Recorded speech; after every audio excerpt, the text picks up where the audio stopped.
তো hello guys, কি অবস্থা সবার? Welcome to my blog 4। তো আজকের ভিডিওটা খুবই ইন্টারেস্টিং হতে যাচ্ছে, কারণ আজকে হচ্ছে কদমবাড়ি শ্রী শ্রী মহামানব গণেশ পাগল সেবাশ্রমের মাঠে চার চরকের মেলা। আর এই মেলায় স্পেশাল কি কি পাওয়া যায় আর আমরা কি কি করলাম সবকিছু আপনাদের সাথে এই ভিডিওতে আজকে শেয়ার করব। আর আপনারা তো জানেনই, কদমবাড়ি কোনো অনুষ্ঠান বা কোনো মেলা হলে প্রচুর পরিমাণে লোকজন হয়। আর মেলার মাঠে ঢোকার আগে বন্ধু বান্ধবের সাথে একটু আড্ডা টাড্ডা দিয়ে এই পাশে আমরা ফাঁকা মাঠে বসে আর কিছুক্ষণ এখানে আড্ডা দেওয়ার পরে আমরা মেলার দিকে চলে যাই আবার। আর মেলায় ঢোকার সাথে সাথে মামা আর মামির সাথে দেখা হয়। এমনিতে মামা প্রচুর কিপটা, কিন্তু আজকে মামির সাথে ছিল, সেই জন্য আজকে আর কিপটেমি করতে পারে নাই। আমাদের সবাইরে আনারস মাখা খাওয়াইছিল।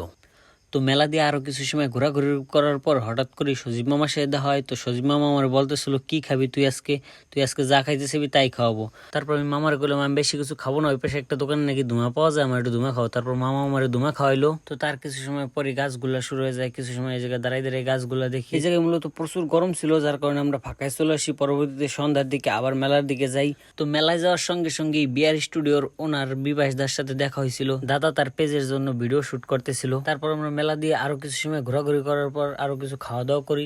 আর সবার শেষে বর্দার দোকানের স্পেশাল লেবুর শরবত খাই আমরা। আর আজকের ভিডিও এই পর্যন্তই। দেখা হবে পরবর্তী নতুন কোনো ভিডিওতে। আর ভিডিওটি আপনাদের কাছে কেমন লেগেছে অবশ্যই কমেন্টে জানাবেন।